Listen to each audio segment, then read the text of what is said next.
All right. Well, I'll say hello and happy Wolf Awareness Week to everyone.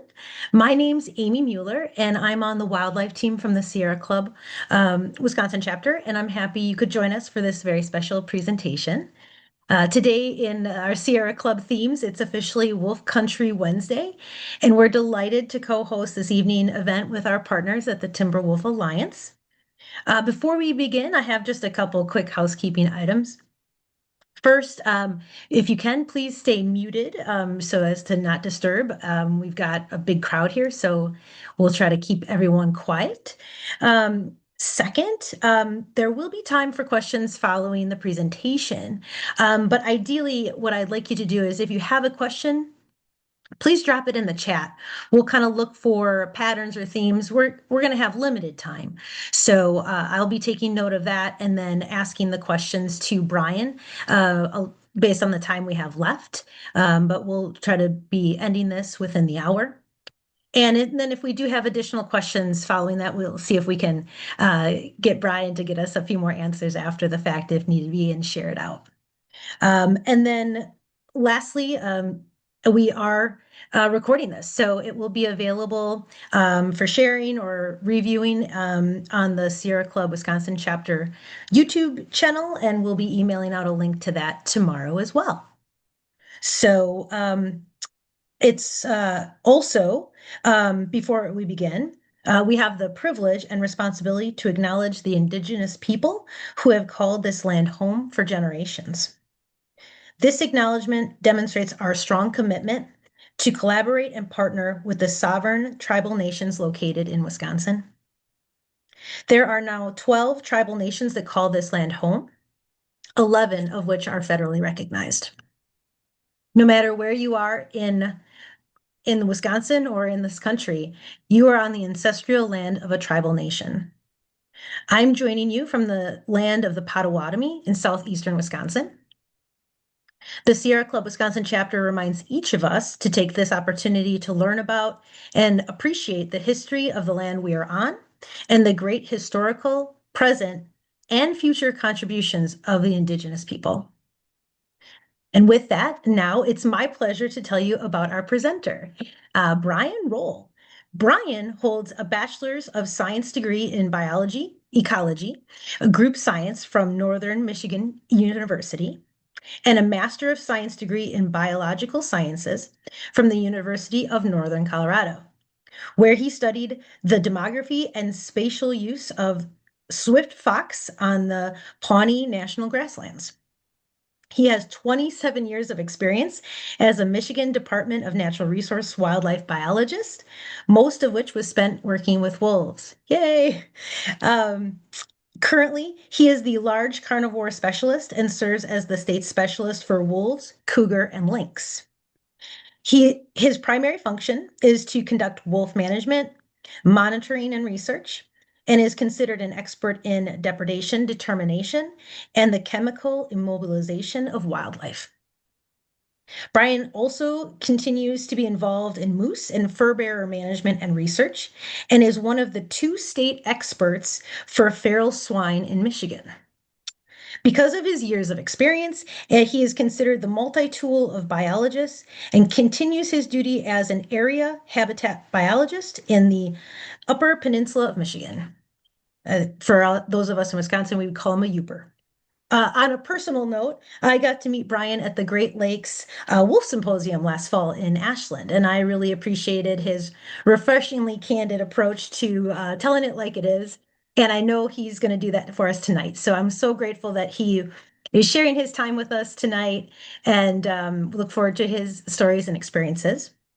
Quickly, before Brian gets us rolling, I'm going to hand over the mic here to Adrian Weideven, my other co-host from the Timberwolf Alliance, just to say a few words about what's going on with Timberwolf Alliance. So, Adrian, go right ahead.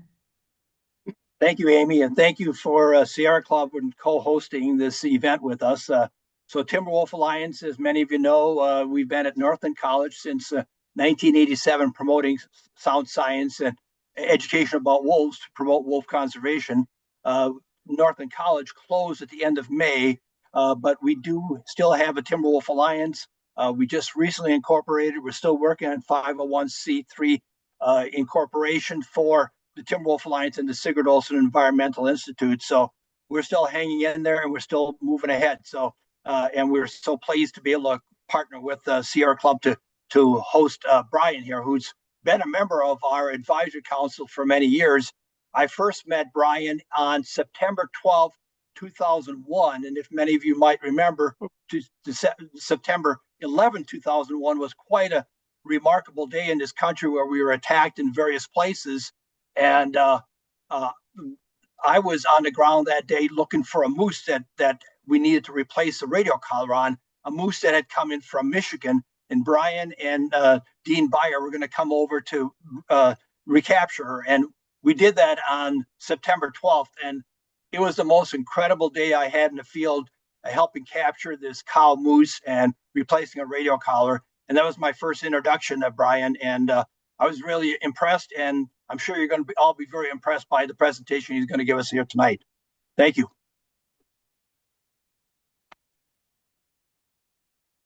Well, thank you. And if without further ado, Brian, we'll have you take it away.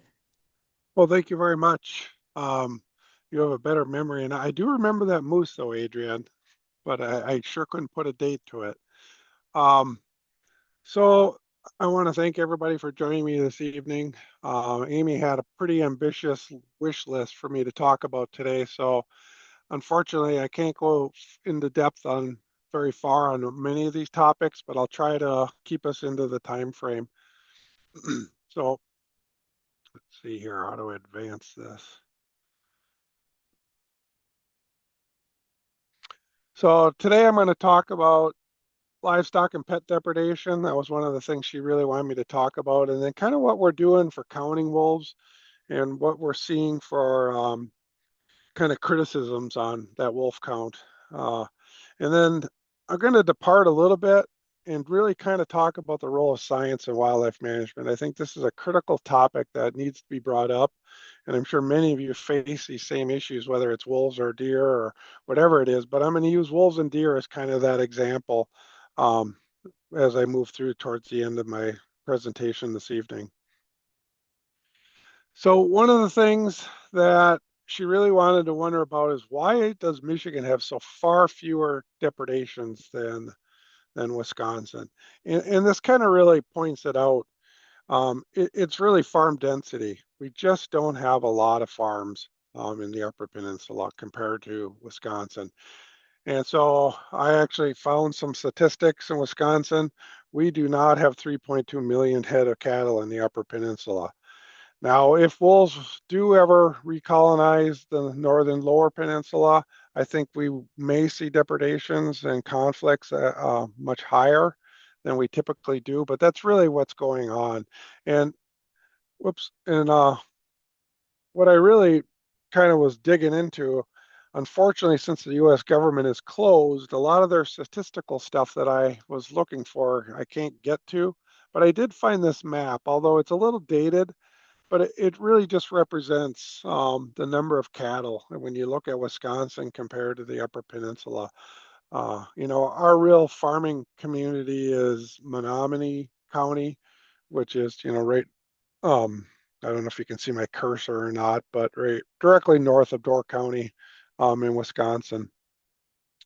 But I'm a little skeptical actually of the Elder County one up along Lake Superior. I think there's probably some data there because I don't even know of one farm in that county. So I'm a little surprised with that. But that's really why, as you'll see as I move forward, why our depredations are so much different. So if you really look at our depredations, I just threw our livestock depredations on this map. And you'll see that we have that big spike there in 2010 and 11 and 12.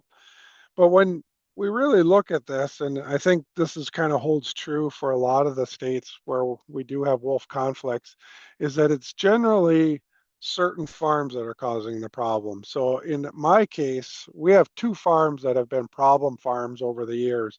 And so if I just take those two farms out, you can see how dramatically it changes our depredation rates. And so if you can control depredation on just 2 farms, it really changes what the conflict issues are in a state.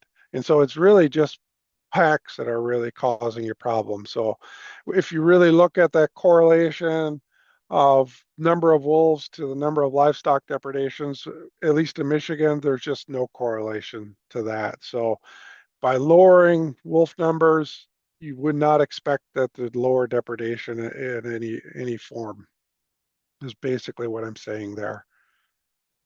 So when I actually looked at what we've paid, it took me a little bit of effort to actually make Wisconsin's data similar to Michigan so that we paid at the same things for the same number of missing at the same time frame. But you can see with our depredation rates, we are just a fraction what we've paid on indemnification compared to Wisconsin in that same time frame, nearly $2 million compared to about $230,000. So a far different issue that we're doing. I would love to take credit and say that our wolves behave and it's all because of me, but unfortunately, that just isn't the facts in the story. Just to give you context, because everybody always blames wolves as causing all the conflicts, you can see here that really in the last 10 years, 58%, so nearly 60% of our depredation is actually coyote depredation, and it doesn't involve wolves at all. So we just actually did just had another depredation complaint on Monday, and of course, everyone is always called in as wolves, but actually when we went there, it was actually scavenging. So there wasn't a depredation at all, and that's fairly common. That's why it's so important to get full, complete investigations of these so that we know that they are verified and whatever predator it may be is actually verified, and so we have accurate numbers. One of the things I've been working on in the last few years is trying to change the Bodies of Dead Animal Act in Michigan. I would love to be able to put some incentive to it. Right now, it is illegal to dump livestock at the back of back of the farm, or in this case, this one was pretty grotesque. There was dead cattle in the pond and everywhere, and actually we had a pack of wolves that were regularly using that. However, it is illegal, but unfortunately, the way our laws are written in Michigan, you only have to bury livestock 2 feet under the ground, and that does not stop wolves. So we have problems with wolves digging them out even when the farmer is complying, let alone if they have that, we call it, or at least I call them death pits. And just about every farm, when you go on to them, you do find those kinds of things. So I've been working with Michigan Department of Agriculture and trying to get this law opened up again to require burying at 4 feet, and also trying to add some incentive to it that you will not get depredation if we find death pits on your farm. We don't need you to attract the predators to the farm. So that one's going to be a harder hurdle, but I think I probably will get the 4 feet. It's just going to take time to work through the law system. We do have a cooperative effort with USDA Wildlife Services. So in Michigan, DNR employees do most of the depredation investigations in their work area. So each area biologist has a assigned number of counties, and they're responsible for doing depredation investigation. But we do have a funded USDA wildlife position in the far western UP where we don't have a lot of DNR staff. The person that used to do that job for many years actually started long before I even started with wolves. Just recently retired. He took the early out, and boy, is he happy that he's out of the federal system. But very tough guy to replace. Many of you may have known Don Lonsway, so he has officially retired. But we have hired a new person.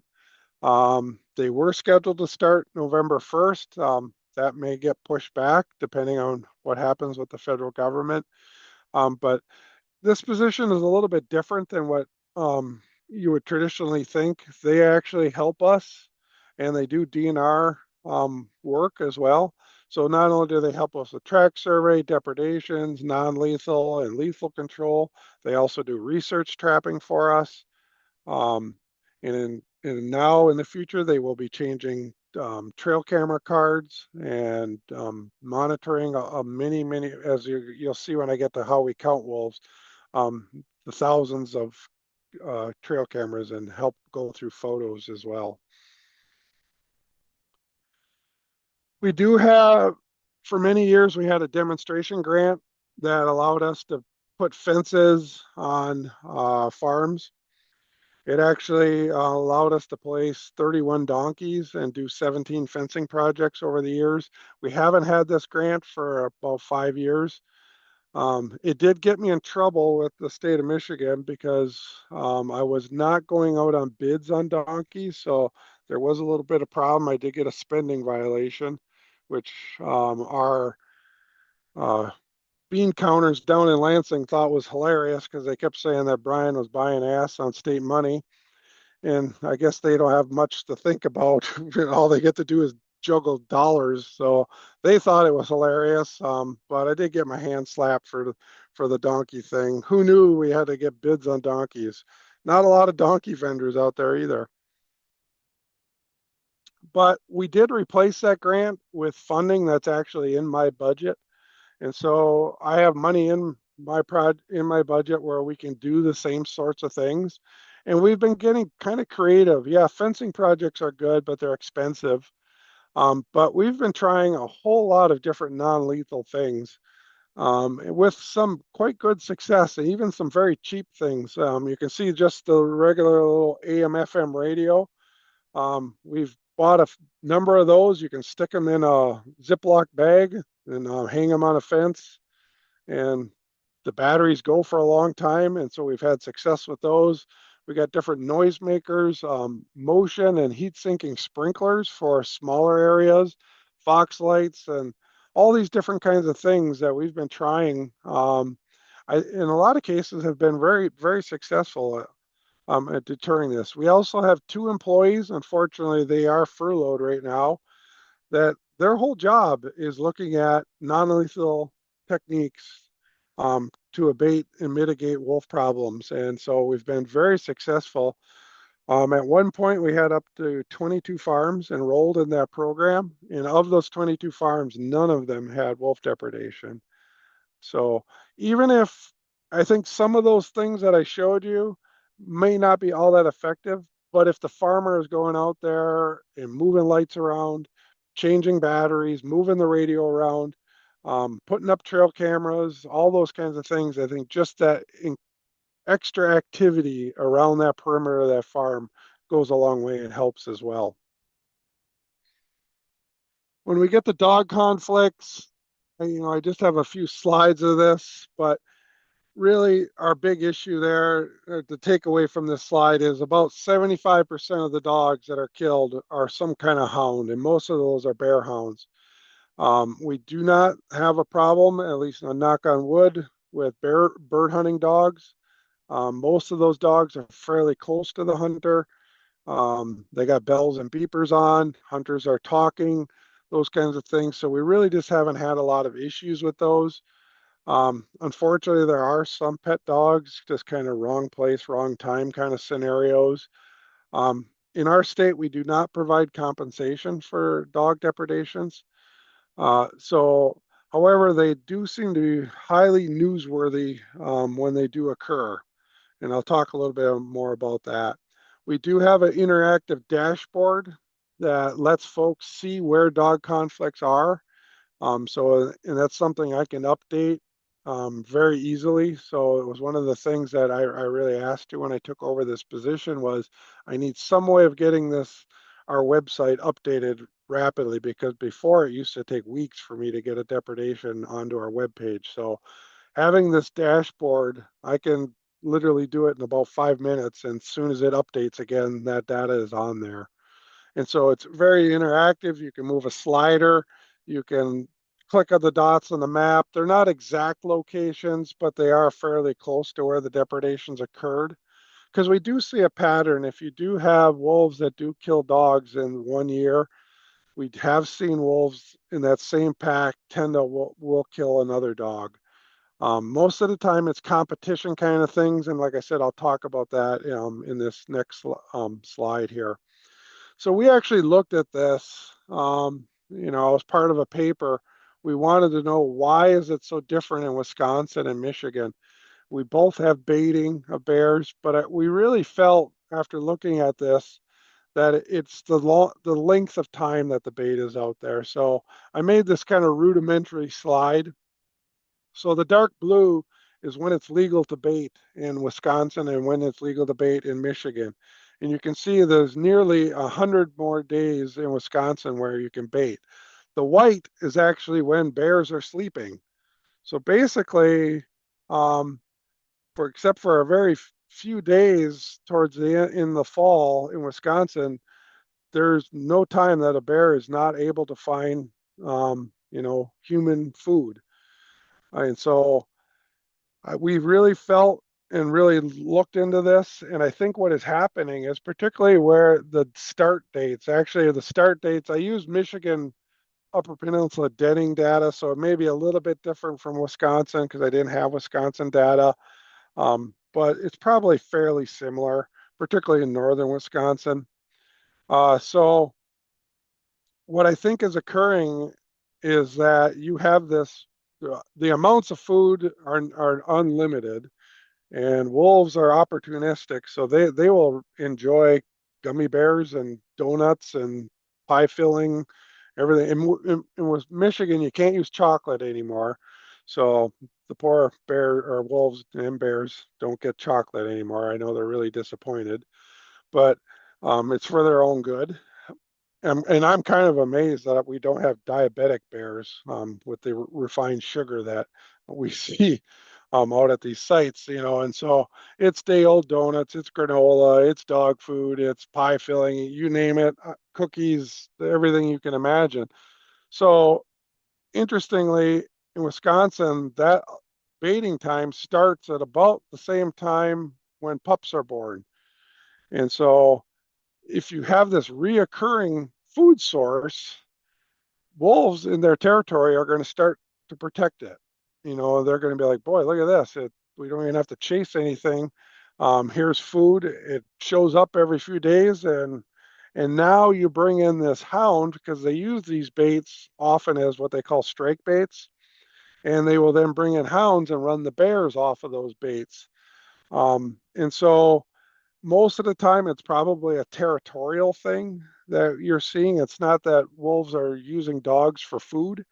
It's There's a foreign canid in my territory that's could compete with me for a limited amount of resources. So I'm going to eliminate that, just like they do coyotes. About the only time I've ever seen wolves just waste energy is they will go out of their way to kill coyotes.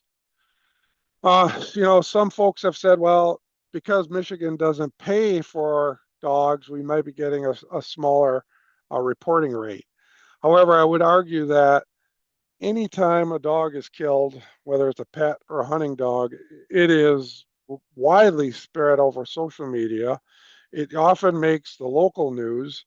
And our hunting dog federations and bear hunting federations make sure that I know about it and it gets documented because they want the real numbers out there. So could we be missing a few? Possibly, but I don't think we're missing very many of those because they are such high profile situations. So whenever I hear in our bear hunting group, we'll often bring up, we would like to lengthen the dates when we can start baiting bears. I often bring up this paper and show them that you may start killing more dogs just by doing that. And so I usually can quell those conversations about lengthening that bear baiting season, let alone we really don't have any good idea on what it's doing to bears.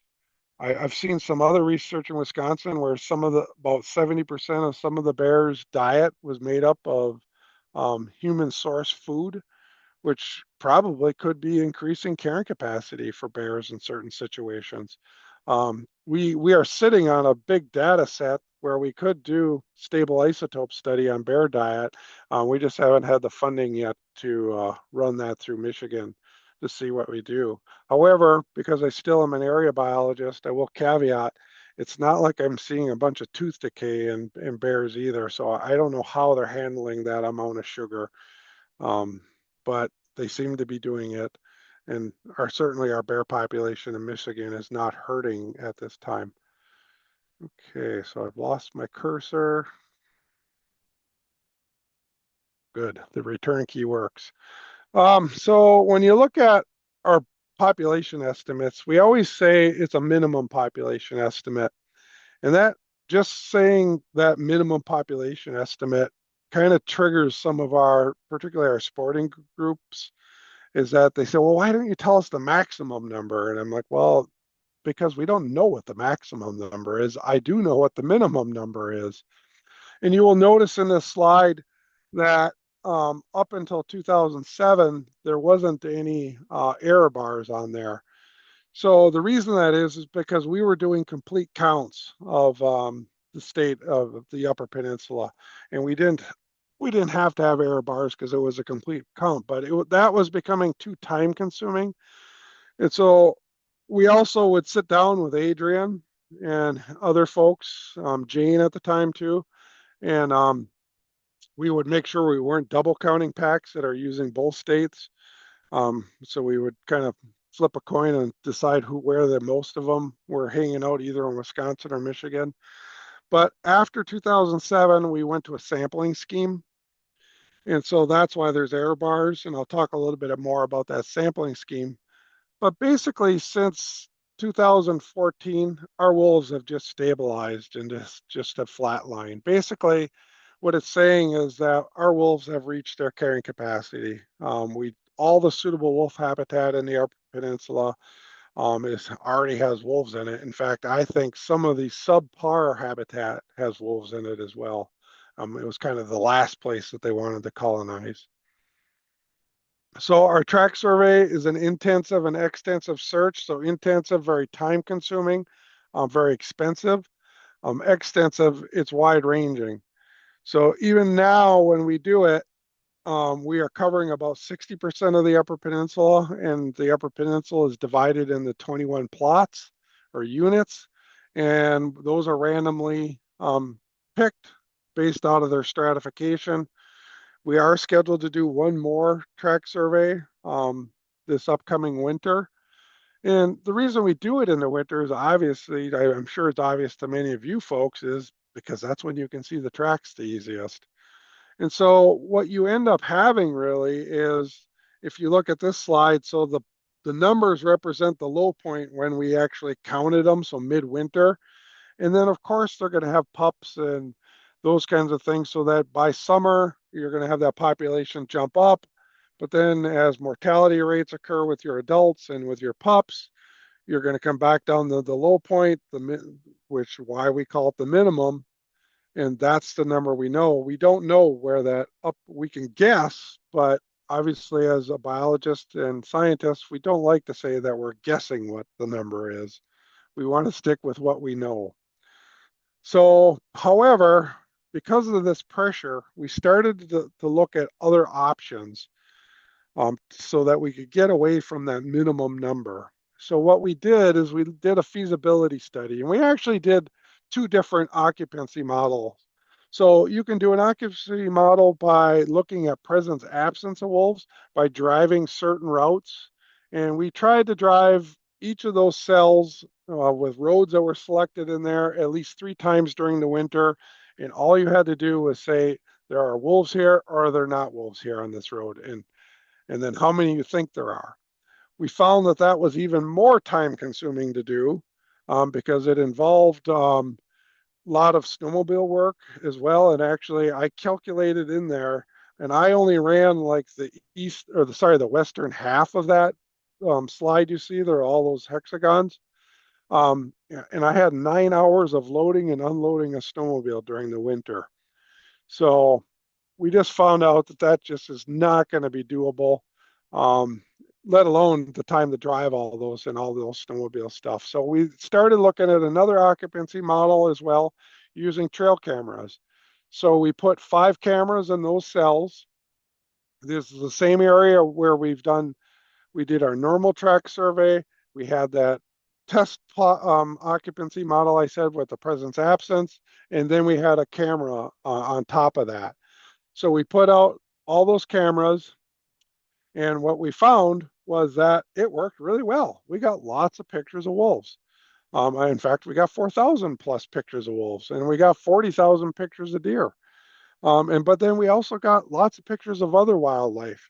And so this camera array may be actually usable for other things like black bears. It may be usable for moose. May not do a population estimate of moose, but it will do a distribution. It may work for coyotes, and actually, it may actually work for turkeys. And we were actually kind of surprised at the number of sandhill cranes that were showing up on the cameras as well. So it certainly is going to work for deer. We've already been using it on deer on a different trial. So it's going to have a benefit. However, in 3 months, we got 1.7 million images to look at.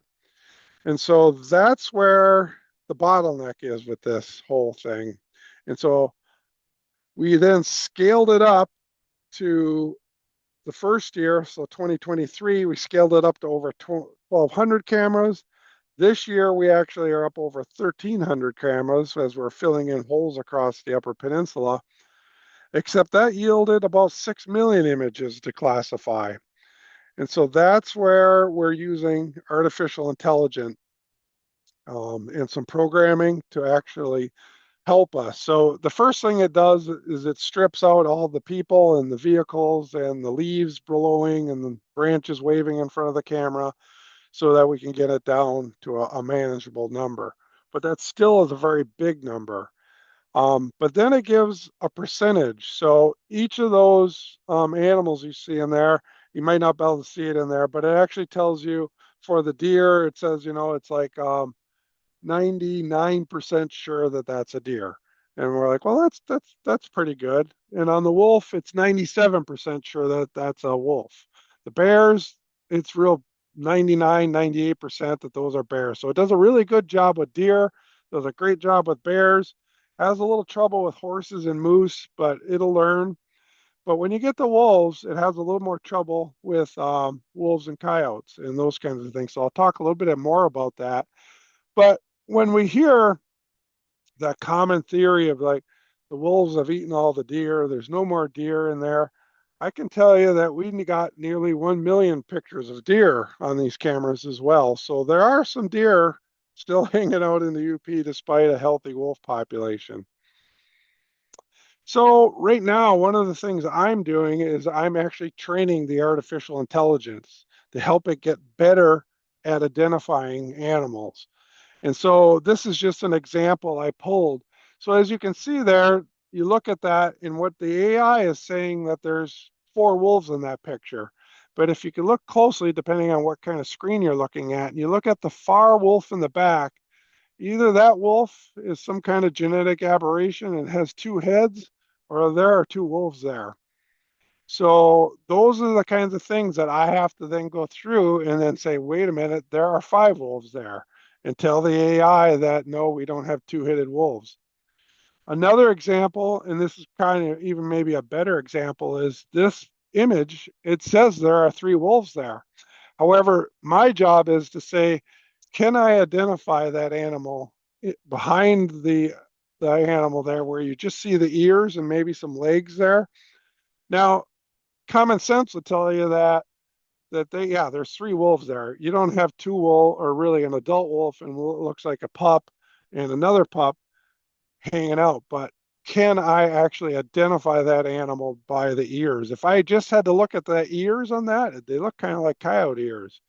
So what I would do in this photo then is I have to tell AI that there are 2 wolves and an unknown canid. I can tell you it's not a deer, it's not a bear, it's a canid, but I can't tell you that for sure that it's a wolf.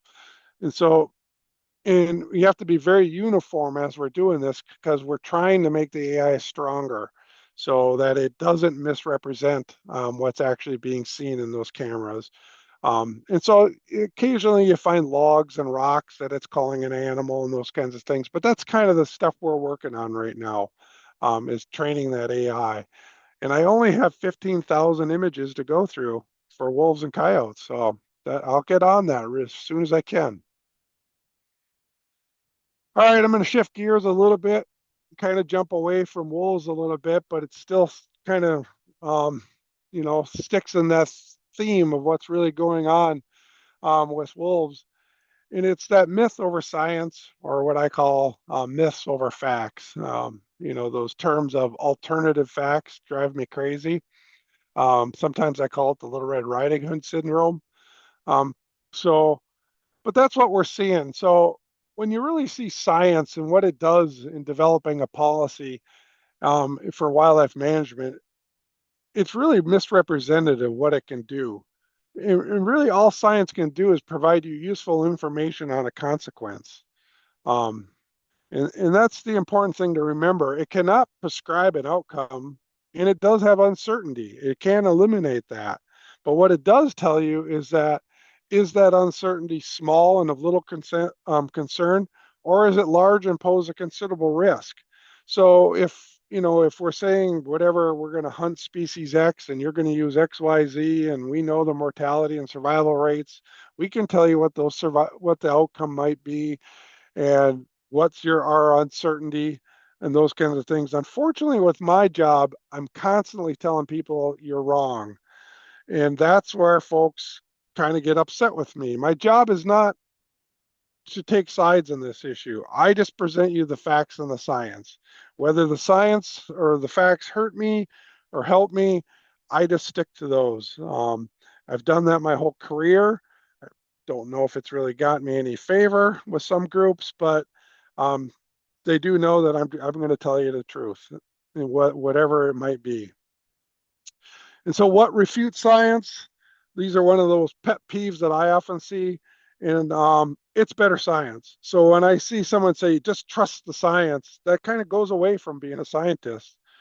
Your job is to look for better science. What's better out there? What can we do? Let's have another test. Don't just blindly follow it. But what doesn't refute science is your feelings, your religion, your favorite politician, and your half-baked opinion after watching a YouTube video or looking at social media. Because that's where we're seeing the most trouble now, is that last one.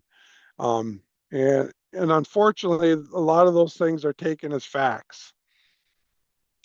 And it's very clear in Michigan, so clear that in Michigan, we actually went to a ballot and they actually voted in that we have to use science-based decisions for wildlife management. And you think that, oh, that's the panacea. That's wonderful. Michigan is doing things great.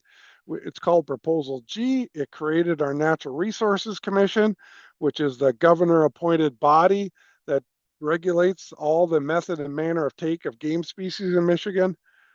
But unfortunately, political lawmakers are not held to that same science-based decision. And so, prime example, unfortunately, just a few months ago, they brought Ted Nugent back and to talk to our Michigan representatives in the Senate for the second time in my career. And so they really obviously don't care about what the science says and what Proposal G is.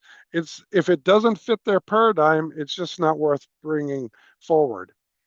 And really, what are we talking about? And at least in Michigan, and it's probably the same in Wisconsin and Michigan and with Minnesota, is should we hunt wolves? And that's what I mean, every time. Why aren't we hunting wolves? Why aren't we hunting wolves? I will tell you right now, science cannot answer that question because that's value based when you say, should you hunt wolves? But what science will not give you that answer. But if you said, could you hunt wolves? We could design a harvest based on what our knowledge is and the biological facts and data that we have and sustainably harvest wolves at whatever level that might be, and produce some, how certain are we with those kinds of things? The problem is is when you get into that whole should thing, and that's where really the whole problem lies with wolves. And both pro and con are equally guilty, and they both tell me all the time that science is on their side. Keep Michigan Wolves was stated that protected say there's no scientific reason to hunt and trap wolves for sport. Yes, you are correct. At least they're correct about it. I would agree with that wholeheartedly. But Michigan legislators, science supports a wolf hunt as a management technique. Again, no, it does not.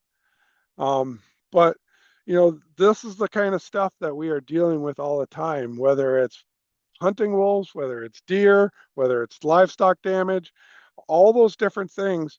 Basically, you side with what you want to be said, and basically, most of the time, it's all the better to delist you with is, kind of what we think. And so I'm not going to spend a bunch of time just cranking through what the scientific method is, but I just want to put it up there for you to look at. I'm sure this crowd is very familiar with what the scientific method is. And that very first step, that observations and questions, our sportsmen and your average deer hunter are very good at doing that. They sit out in their blind, they watch wildlife, they feed deer, they see deer, they make those observations. Unfortunately, when they say the wolves are eating all the deer, they don't do any of those other parts of the scientific method. They go from observation right down to conclusion that wolves are the problem. So we have this skinny wolf that eats a deer equals a fat wolf kind of thing. So we got the observation, we've jumped to the conclusion that wolves are the problem.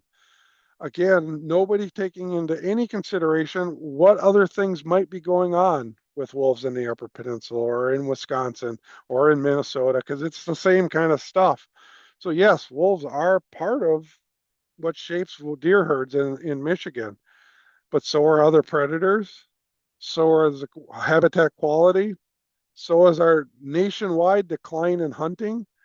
Um, I often hear that, well, in the Upper Peninsula, the reason there's no hunters left because there's no deer.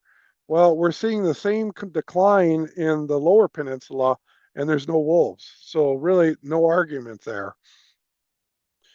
Vehicle collisions, early summer weather. So if you get those cold, wet, rainy springs and early summers, those can be very detrimental to fawns. You got changes in timber harvest practices, deer hunting regulations, $2, antlerless, you name whatever crazy thing we come up with. Then you got all the natural things that are still occurring, and then you can throw chronic wasting, EHD, other things like that we're starting to see in deer. At least we're not seeing EHD and chronic wasting to any degree in the Upper Peninsula. Harsh winter weather, all those things and more really have that role and impact what the deer population in the Upper Peninsula is, just not wolves. And that's it, and it's very hard for us to ever get that through to anybody else. And so when I hear wolves are eating all the deer, basically this is the face I make almost every time, because yeah, you're going to tell me that. I know exactly what you're going to tell me, but you really don't want to hear anything else that might be shaping what wolves are doing, what deer herd is in the Upper Peninsula.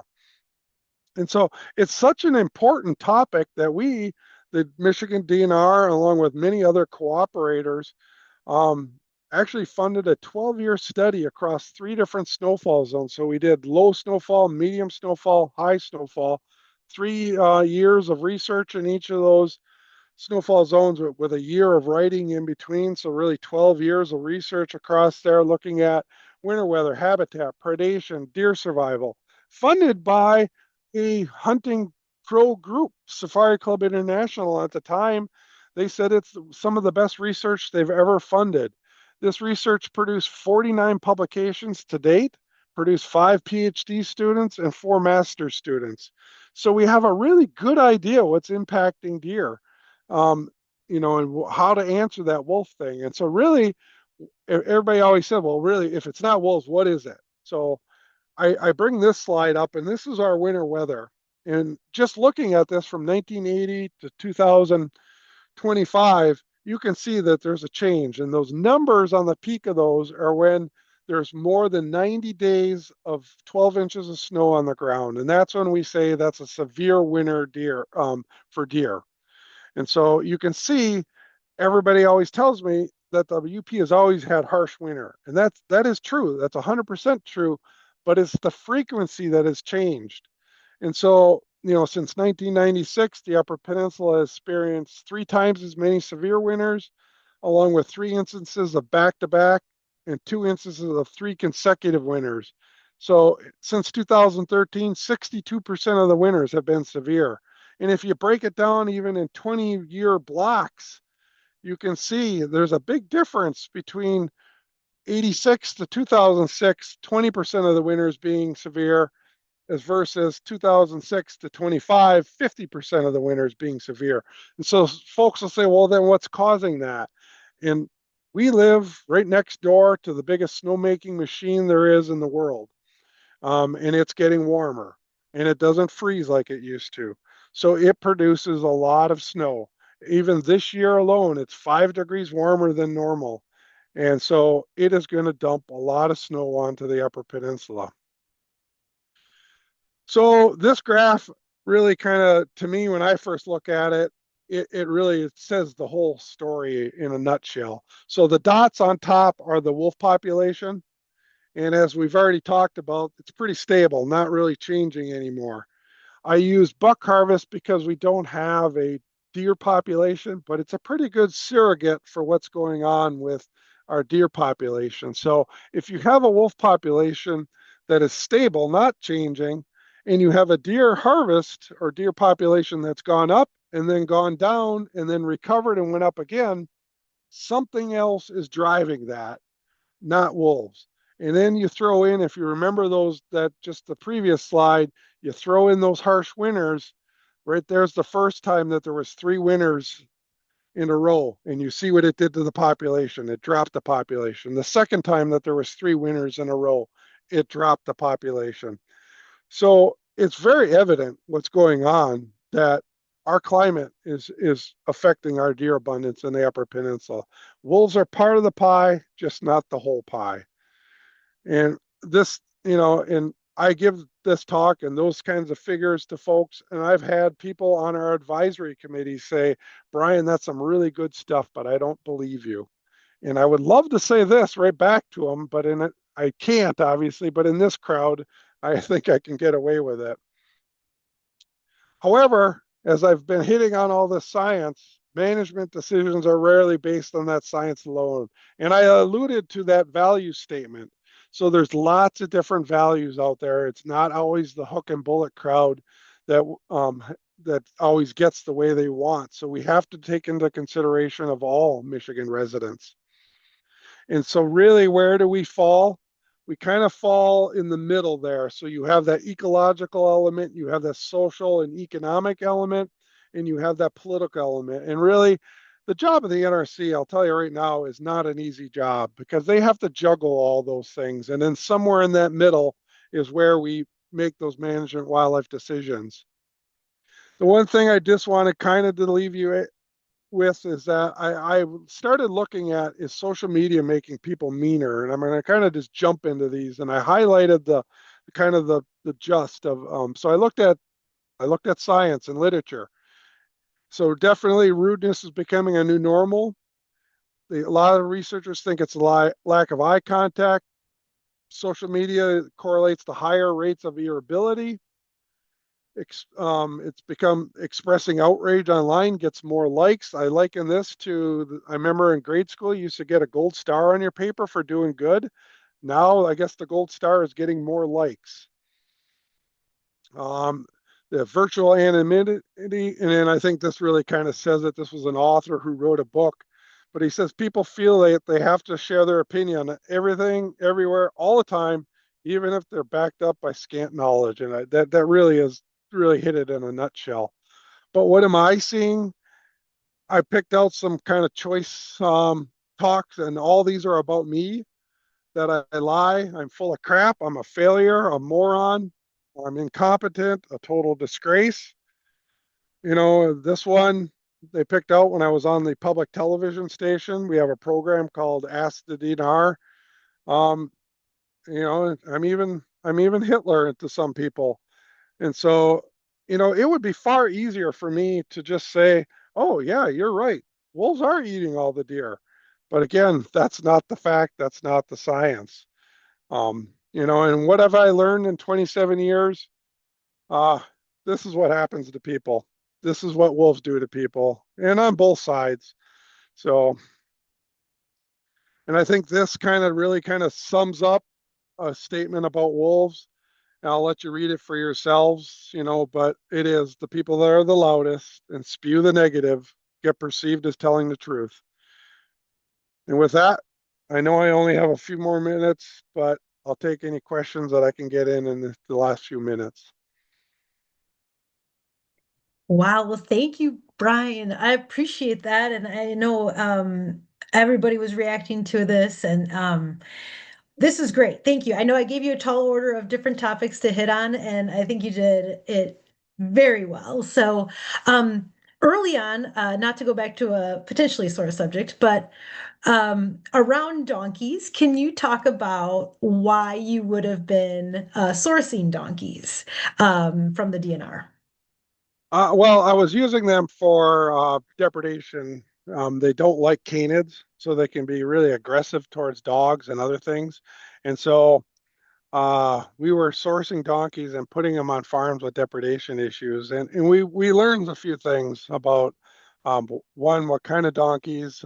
We found out that jennies work better. And if you have a donkey, it's much better to keep them as a single donkey. Because if you get like three donkeys and put them on your farms, then the donkeys hang out with donkeys and do donkey things. If you put one donkey in with your cattle, it believes it's just a cow and wants to protect them. So we, and there are better donkeys. The beauty of them is that, yes, there's livestock guarding dogs, but that's far more expensive. You have to have separate food for them. You got to have better fences.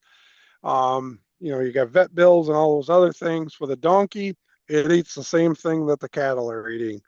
Um, Also, donkeys do not work well with sheep. Llamas work better with sheep, those kinds of things. So the reason I got in trouble is because I got a spending violation because anytime you go over $5,000 worth of something, I have to put it out on bids.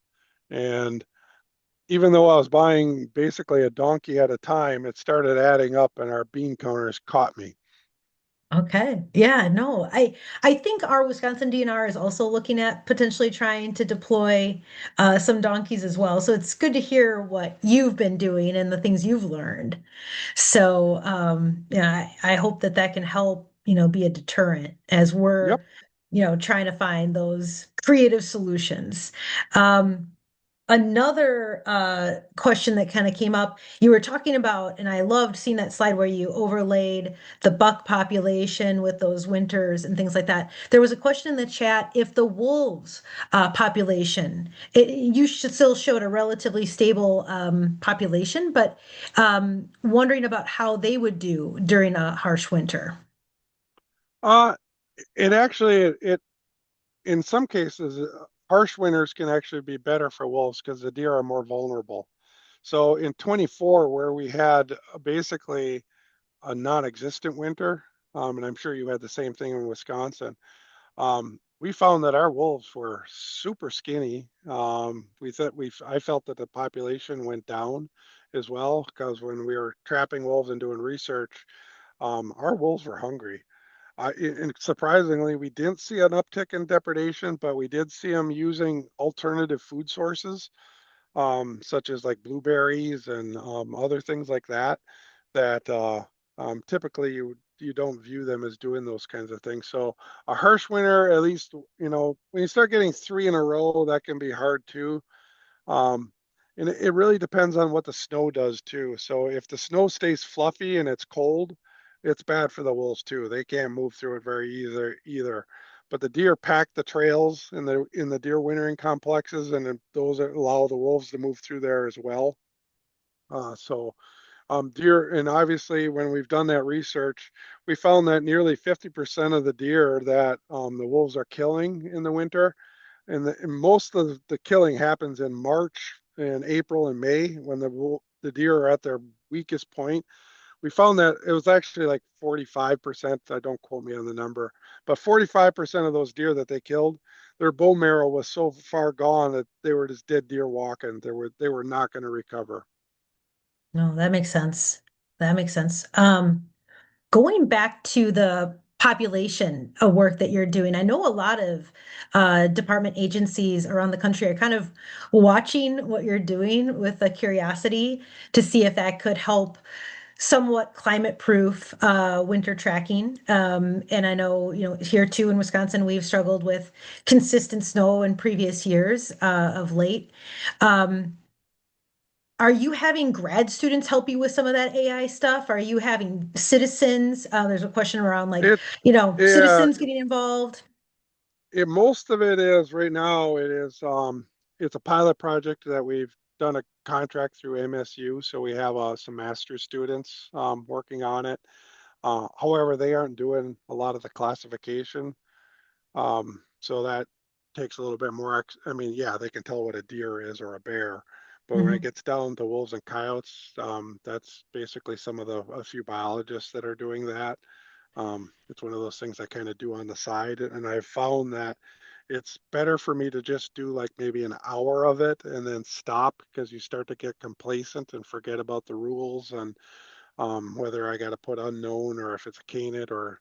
But what I am finding, what's kind of refreshing, is that of the animals that it's saying are wolves, I'm not finding a lot of coyotes in there. Mhm. Once in a while, I'll say, okay, wait a minute, that's a coyote, that's not a wolf. So, but as we do this, as we put more work in the front end on this, um, the better and faster it'll be. And so down the road, it'll just make it stronger and stronger that we don't have to do so much basically labor, manual labor of going through each and every picture and classifying it. Yeah, it's learning as you're teaching it. I Yep. think that's remarkable. Are you going to be publishing the results, or will you use this as sort of a jumping off point for publishing like a population estimate um, in the future? Yes, definitely. So actually, we're gonna kind of steal what Wisconsin is doing with their wildlife camera project. We looked at their website and we're like, hey, we need something like that. So actually, just this week we had a meeting with our PR folks in Lansing, and we really like the dashboard that Wisconsin built. And so we're going to be looking at doing something very similar so that the public can kind of see, because the camera's been out there long enough and people are interested in what we're getting in results. We don't want to put out population estimates before we actually can classify it. So we don't want to give out preliminary stuff because if you do that, there's no going back. But what I can tell you is that what we are seeing compared to our track survey, compared to the camera survey, the numbers are very comparable. So Okay. it's not going to be a big departure, which just solidifies that what we were doing did work. It's just the time consuming part. Very cool. Well, I've got one last question for you that just popped in the chat, and then we'll wrap things up. I know we're on the hour here. Question: is there involvement with indigenous populations on wolves that you do in the UP? So you're talking about like indigenous, the tribal folks, or Yeah. oh yeah, certainly. So um, we work hand in hand with two of the primary tribes, um, which would be Keweenaw Bay Indian Community or KBIC in the 1842 treaty area, which is the same one that was in Wisconsin. So we're doing Mhm. work with them, and they're actually a big funder of our moose project as well. So we're doing a collaborative research on our moose to figure out what's our bottleneck on moose. It's not wolves, surprise, surprise. I'll just go ahead and put that teaser out there for you. Thank Um, you. but and then we're doing wolf projects with Sault Ste. Marie tribe as well. And so over in the 1836 treaty area, in fact, we've helped them start to collar some of their own wolves. Okay. And we're talking to them about, they're looking at a population model as well. So we do collaborate regularly with our tribal partners in this. Cool. Well, that's great to hear. And I just want to say thank you again. I'm sure we have more questions, and if we do get a few more, and Folks can email me. I mean, you have my email, so you could put that in the chat if you want. okay, So it'll be thank you. refreshing as long as they're Thank not going you. to be yelling at me. No, you're brave, and I appreciate that willingness. A lot of compliments in the chat to Brian. Everyone very much appreciated it. Thank you for going over what you did around the baiting season. I think that is really illuminates some of the conflict that we see, and a lot of folks have a lot of concerns over, and I think it just really shines a light on it. So thank you for going into that detail and converting all that information. So thank you very much for that. And I guess we'll wrap things up just ever so briefly here. I again will say thank you, Brian. Thank you, Adrian from Timberwolf Alliance, and thank you to everybody joining us tonight. We had a great crowd, and from the Wisconsin Sierra Club. We have a few more activities still lined up for Wolf Awareness Week, and some of that includes advocating for the roadless rule. So I hope everyone will take a look at that. That's important for wolf habitat as well. So please check out those actions. They're available on our socials and through the daily email that goes out to the people who have registered for Wolf Awareness Week. And for that, I'll say thank you again and good night. Good night. Good night. Thank you, All right. everyone. Good night. Thanks, Brian. No Thanks, problem. guys. Thank Really you, guys. appreciate it. Thank Woo, you. oh, woo.